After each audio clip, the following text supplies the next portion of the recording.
नमस्कार, श्री स्वामी समर्थ. सर्वांचं आपल्या चॅनलवर खूप मनापासून स्वागत आहे. स्वामी महाराज तुमच्या सगळ्या चांगली इच्छा पूर्ण करू. स्वामींच्या कृपेने तुमचा आजचा दिवस शुभ जावो ही स्वामीचरणी प्रार्थना करते आणि मी आपल्या आजच्या व्हिडिओला सुरुवात करते. तर आजच्या व्हिडिओमध्ये आपण अतिशय खूप सुंदर आणि महत्त्वाची माहिती बघणार आहोत. यंदा 13 मार्च 2025 वार आहे गुरुवार. या दिवशी आहे होळी आणि त्या दिवशी हुताशनी पौर्णिमा सुद्धा आहे. होळी येण्याच्या आधी महिलांनो आपल्याला काही घरातल्या वस्तू बाहेर काढायच्या आहेत. तर अशा वस्तू आपल्याला बाहेर का काढायच्या असतात, काय आहे त्याच्यामागचं कारण, तर आज मी तुम्हाला या संदर्भात संपूर्ण माहिती देणार आहे. तर तुम्ही सगळ्यांनी व्हिडिओ पूर्ण बघा आणि तुम्ही नवीन असाल, पहिल्यांदा आपले व्हिडिओ पाहत असाल तर आपल्या चॅनलला सबस्क्राईब करा, जेणेकरून आपले दररोजचे जे नवीन व्हिडिओ येतील ते सर्वात आधी तुमच्यापर्यंत पोहोचतील. तर आता वेळ न घालवता आपण व्हिडिओला सुरुवात करूया. तर यंदा 13 मार्च 2025 वार आहे गुरुवार. या दिवशी आहे होळी आणि या दिवशी हुताशनी पौर्णिमा सुद्धा आहे. आपल्याला सगळ्यांना माहीत आहे की पौर्णिमा तिथी जी असते तर ती माता लक्ष्मीला समर्पित असते. तर होळीला आपण खूप अशा काही गोष्टी चांगल्या करत असतो. म्हणजे आपल्यातले जे काही वाईट गुण असतात, अवगुण असतात, तर त्या गोष्टी आपण त्याग करत असतो. तर प्रत्येक व्यक्ती येणे ही 100% परफेक्ट नसते. माझ्यापर्यंत ते तुमच्यापर्यंत आपण कोणीच म्हणजे परफेक्ट नसतो. काहीतरी थोडंसं तरी आपल्यात अवगुण असतातच. ते वाईट गोष्टींचा पूर्णपणे आपल्याला त्याग करायचा आहे आणि चांगल्या गोष्टी आपल्याला अंगी करायच्या आहेत. तर गुरुवारी येणे 13 मार्चला होळीसुद्धा आहे, त्याच्यासोबतच हुताशनी पौर्णिमासुद्धा आहे आणि आपण जी सत्यनारायणची पूजा करत असतो घरच्या घरी एकदम साध्या सोप्या पद्धतीने, तर अशी आपल्याला सुद्धा करायची आहे. तर ती कधी करायची, तर या संदर्भात सुद्धा लवकरच व्हिडिओ येईल आपल्या चॅनलवर. आणि होळीला सुद्धा आपल्याला एक नैवेद्य दाखवायचा आहे, आपल्याला पूजा कशी करायची आहे, सेवा कोणत्या करायच्या त्या दिवशी, तर त्या संदर्भात सुद्धा लवकरच व्हिडिओ येतील आपल्या चॅनलवर. आजच्या व्हिडिओमध्ये मी तुम्हाला एवढीच माहिती देणार आहे की आपल्याला होळी येण्याच्या आधी काही गोष्टी आहेत तर त्या आपल्या आयुष्यामध्ये काय परिणाम करून जातात, तर ते मी तुम्हाला सांगणार आहे. आणि होळी येण्याच्या आधी तुम्हाला त्या गोष्टी आधी बाहेर काढायच्या आहेत. तर आता आपण जाणून घेऊया की अशा कोणत्या गोष्टी आहेत. तर आता बघा, सर्वात प्रथम आहे ना, आपण आपल्या घरामध्ये आपण ज्या काही सेवा करतो, उपाय करतो, व्रत करतो, पूजा करतो, तर त्या सेवेचं आपल्याला फळ भेटलं पाहिजे असं आपल्याला वाटत असतं. आणि कधी कधी आपण किती सेवा जरी केली, तुम्ही 2 तास बसले, 3 तास बसले, 5 तास बसले, तरी तुमची इच्छा पूर्ण होत नाही, तुम्हाला त्या सेवेचे फळ भेटत नाही. कारण का? कारण तुमच्या घरामध्ये नकारात्मकता असते. तर अशा आहे ना छोट्या मोठ्या काही गोष्टी असतात आपल्या घरामध्ये, पण आपल्याला ते कळून नाही येत. तर त्याचा आहे ना आपल्या जीवनावर खूप म्हणजे नकारात्मकता परिणाम होतो, म्हणजे वाईट परिणाम होतो. तर आपल्या घरामध्ये ज्या ज्या वस्तू असतात तर त्या वस्तूची बघा योग्य दिशा असते, ते पण महत्त्वाचं असतं. कारण वास्तुशास्त्रानुसार आपल्याला आपल्या घरामध्ये कोणती गोष्ट कुठे ठेवायची असते, हे जर आपण त्याचा चांगला अभ्यास जर केला तर नक्कीच आपल्या जीवनावर त्याचा चांगला परिणाम दिसून येत असतो. तर आपलं जर घर स्वच्छ जर असलं, पण जी काही सेवा करतो, पूजा करतो, तर त्याचा आपल्यावर चांगला फायदा होतो आणि आपली इच्छासुद्धा पूर्ण होते आणि आपल्याला चांगलं फळ भेटतं. ज्या घरामध्ये स्वच्छता असते त्या घरामध्ये लक्ष्मी अखंड वास करत असते. त्या घरामधून कधीही लक्ष्मी काढता पाया घेत नाही. आणि ज्या घरामध्ये अस्वच्छता असते, ज्या घरामध्ये खूप नकारात्मकता असते, खूप साऱ्या अशा गोष्टी असतात, तर तिथे येणार त्या घरामध्ये कधी लक्ष्मी राहणार नाही. तर त्या घरामध्ये फक्त अलक्ष्मी असते. तर आपल्याला माहिती की लक्ष्मीला काय प्रिय आहे, तर लक्ष्मीला स्वच्छता प्रिय आहे. आणि ज्या घरामध्ये स्वच्छता असते त्या घरामध्ये लक्ष्मी टिकत असते, अखंड लक्ष्मी त्या घरामध्ये राहत असते. त्यामुळे आपण जेवढं आपलं घर स्वच्छ ठेवू तेवढं आपल्यासाठी सुद्धा चांगलं असतं, आपल्या आरोग्यासाठी सुद्धा चांगलं असतं. तर आपल्या घरामध्ये ना कधीतरी आपल्याला असं नकारात्मकता जाणवते, म्हणजे आपल्याला असं चांगलं वाटत नाही, आपल्याला काही काम करू वाटत नाही. सारखं म्हणजे दवाखाने चालू आहेत, हॉस्पिटलमध्ये सारखा पैसा जातो आहे, किंवा घरात नुसती कटकट होते, भांडणं होतात, ते चिडचिड होते, म्हणजे नकारात्मकता तुमच्यात जास्त असते, म्हणजे वाईट विचार येतात सारखे, म्हणजे आपण असं सकारात्मकता विचार आपल्याला येत नाही. आणि आपल्या घरामध्ये सुद्धा आपल्याला असं सकारात्मकता ऊर्जा अशी काहीच जाणवत नाही. याचं कारण असं असतं ते म्हणजे तुमच्या घरामध्ये जास्त नकारात्मकता ऊर्जा आहे. तर नकारात्मकता ऊर्जा आहे ना कशामुळे येत असते, तर आपल्या घरामध्ये आहे ना काही म्हणजे वस्तूंमधनंच आपल्या घरामध्ये नकारात्मकता ऊर्जा ही होत असते, पण आपल्याला कळून येत नसतं. तर प्रत्येकाला आपल्याला असं वाटत असतं की आपलं घरसुद्धा स्वच्छ ठेवायचं आहे असं वाटतं, पण काही कारणास्तव आपल्याला काही शक्य होत नाही, म्हणजे जास्त काम करणं घरात शक्य होत नाही.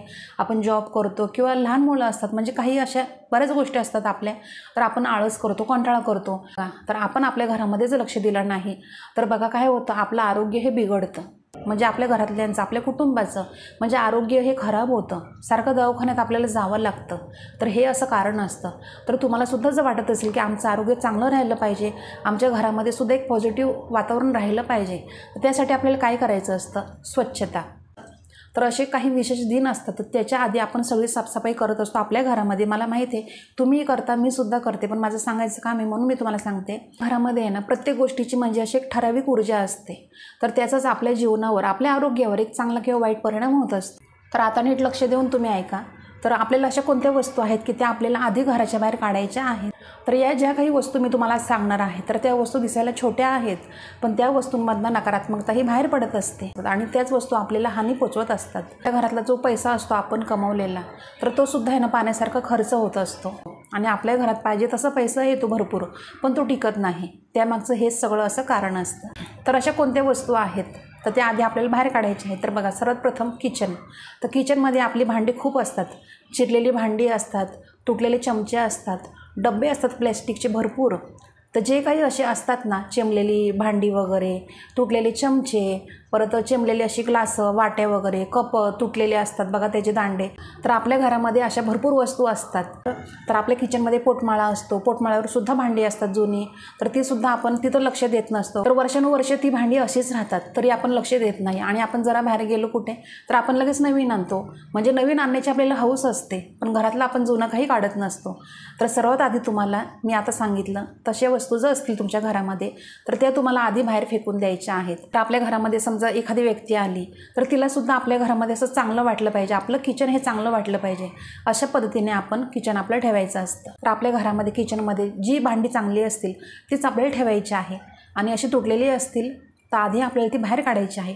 लिमिटेडच ठेवायची आपण, पण व्यवस्थित सुंदर ठेवायची. तर आपल्या घरामध्ये आपल्या किचनमध्ये आपण काही वस्तू भांडी नवीन आणतो त्यावेळेस आपलं जे काही जुनं असतं तर ते सुद्धा आपण काढायचा प्रयत्न करायचा.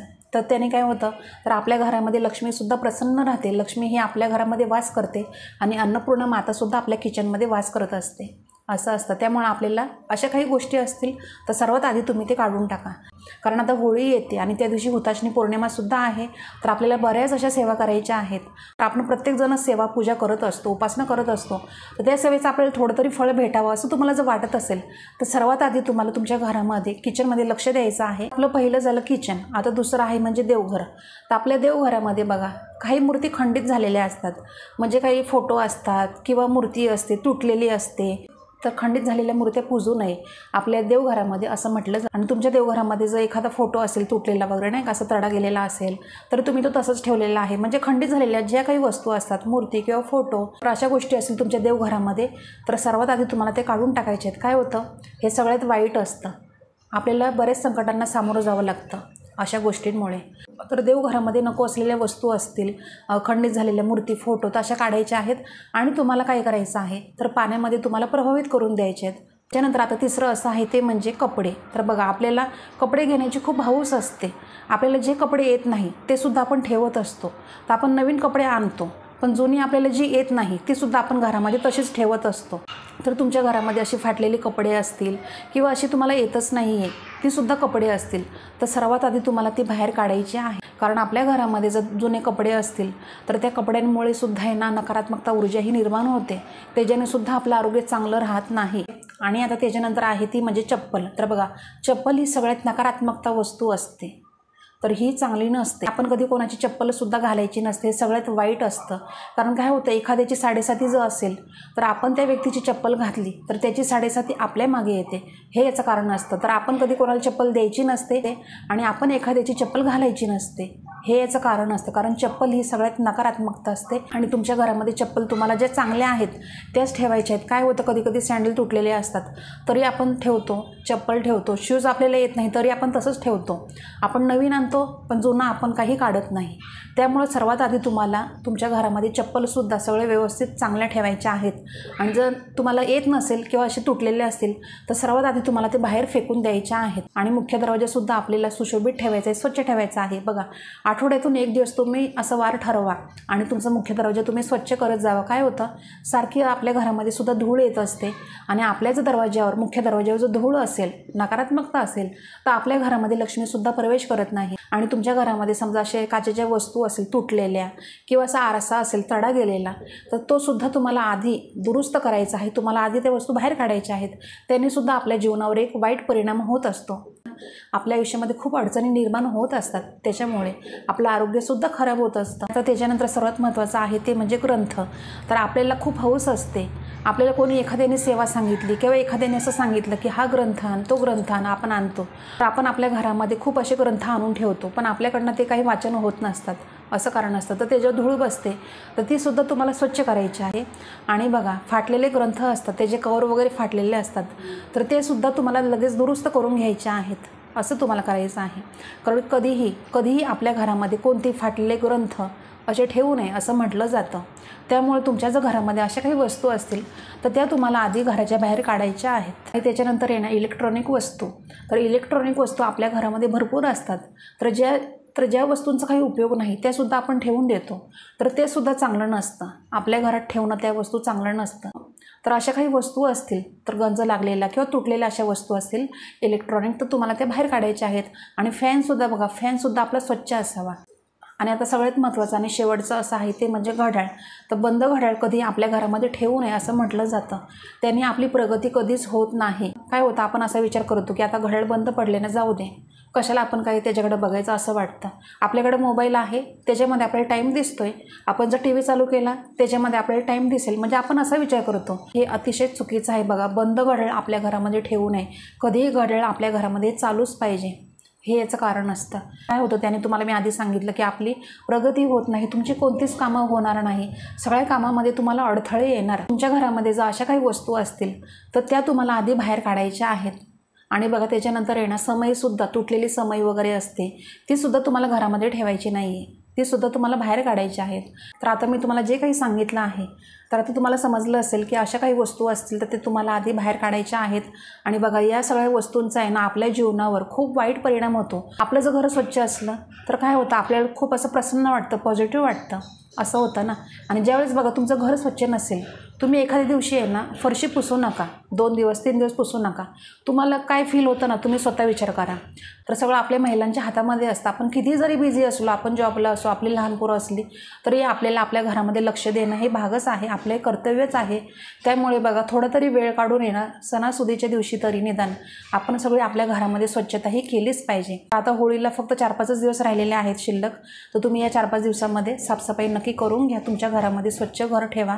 जेवढं घर स्वच्छ असेल तेवढं तुम्हाला सुद्धा चांगलं वाटेल, प्रसन्न वाटेल, पॉझिटिव्ह वाटेल. तुमच्या घरामध्ये बाहेरून येणाऱ्या व्यक्तीला सुद्धा चांगलं वाटेल.